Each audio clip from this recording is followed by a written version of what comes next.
Hello, everybody. I'm back. This is Nate with the patellar tendon rupture repair, surgery, recovery, and rehabilitation. That's a mouthful. Um,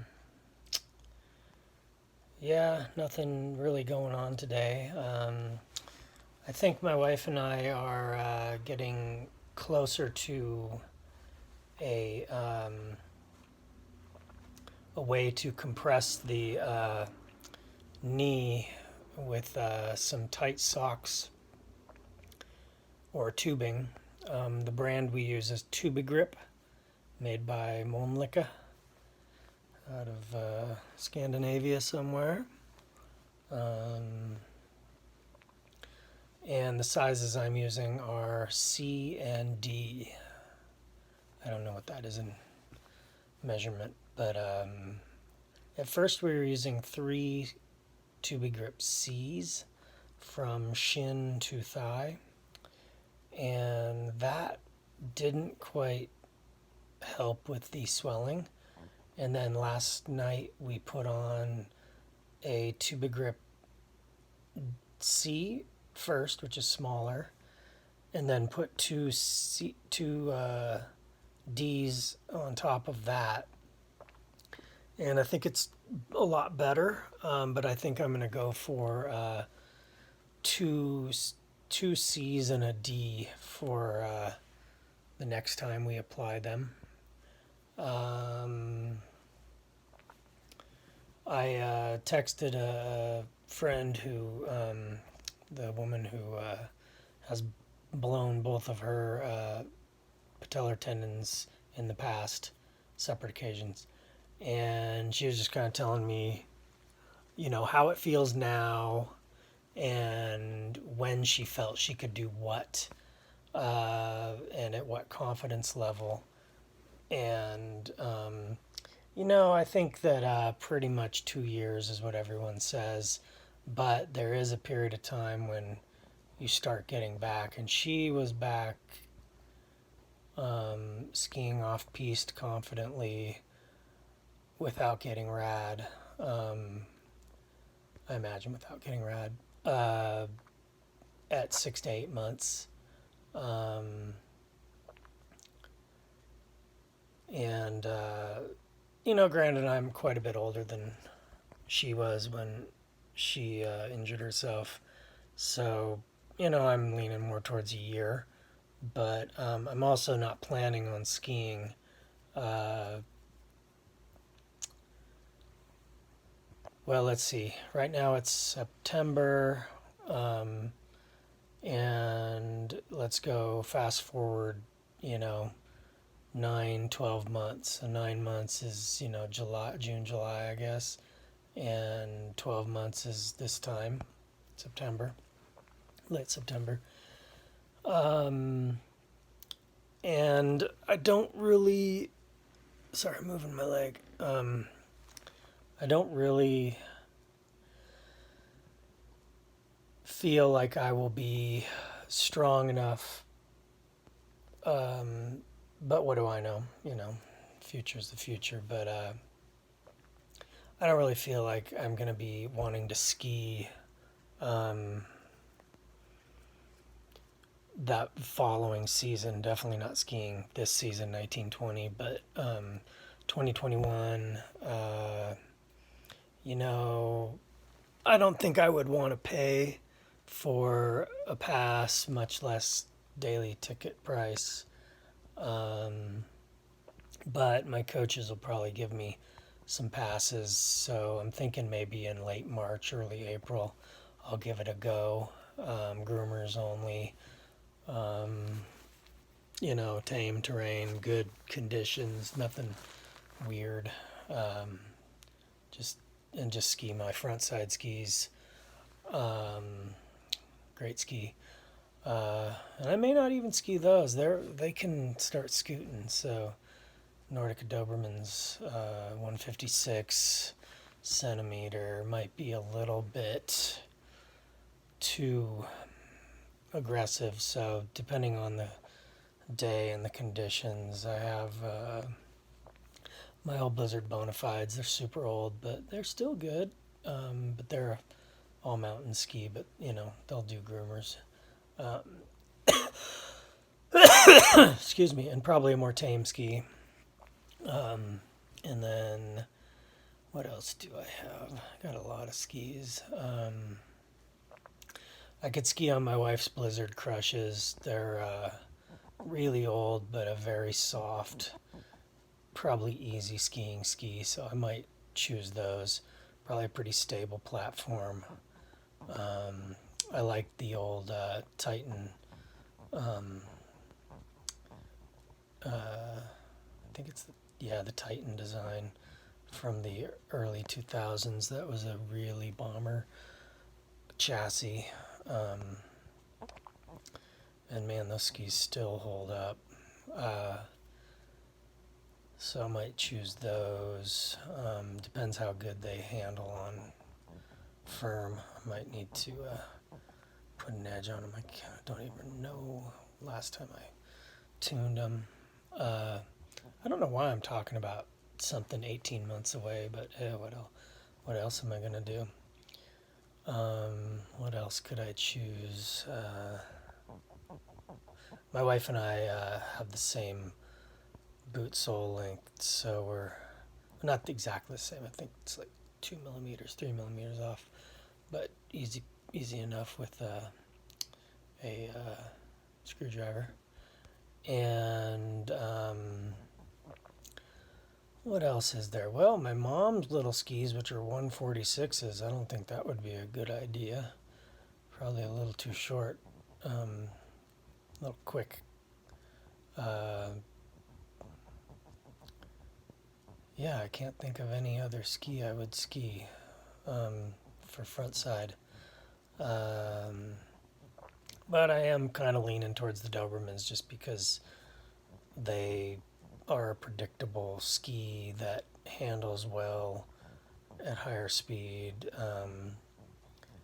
And it's a beer league slalom ski, so it doesn't have a really stiff or aggressive side cut on the tail, which could lever me into the back seat if I overcooked it. So I don't know. I don't know what to choose. Maybe I'm leaning towards the Crushes. I don't know. Anyways, it's a long time in the future. Let's see, what else? So looking forward 9 months.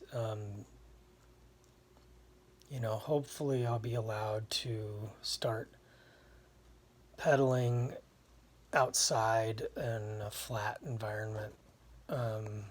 Reno has a river path that's pretty flat, not terribly long, but I'm sure it'll still get me tired because I'll be so out of shape. And that's probably where I'll start on my commuter bike, which is just an old Rocky Mountain mountain bike with an old RockShox Judy and some slicks on it, and has really mellow, easy gearing for riding on the street. And then do that for a while, and then hopefully at some point I'll be released to start riding what I would call just normal riding, hills and whatnot. Nothing, just my neighborhood. And so at some point, hopefully I'll be able to do that in the summer. I don't know. And don't think that riding the road bike will happen next summer. I think I'll need the gearing of the commuter bike to go up hills. And as far as riding off-road on single track, I'm hoping that the doctor will let me ride the e-bike. It's a specialized turbo level ST, meaning the short travel women's version. I don't know why it's women's, it's just a bike. And it has, we have both 29 wheels and plus wheels for it, so I can just choose whichever. The 29, when it's in 29er mode, it can go pretty damn fast. Um, so I may choose the plus wheels. I don't know. It's easy peasy to do either one. I got rotors and cassette already on both wheels, so all you got to do is put the bike up on a stand and take the wheels off and put the other ones on and go ride. Maybe a slight derailleur adjustment, but I don't even think it needs that. It just works. Maybe a caliper adjustment. I don't know. I think last time I did it, it was fine. And they're different brands of wheels, so go figure. 29s are stands, arch, and the wheels are Roval Traverse Fatty something. I don't know. They're both aluminum. You don't need to put light stuff on a e-bike. They already weigh 50 something pounds. I don't really understand the reason to go with a carbon e-bike to drop 6 pounds off a bike that weighs that much. Doesn't make sense to me. Maybe the ride feel is better, but I don't know. Those heavy bikes seem to really dampen everything more. And I run Cushcore in the 29er wheels, and I run Procore in the plus wheels, even though it's not really made for that. It works, but it's a little bouncy. Not a huge fan of plus. Yeah, other than that, that bike needs a teeny bit of work. The rear shock is just a problem. I either need to get a revalve that works. I got it revalved once and it didn't really help.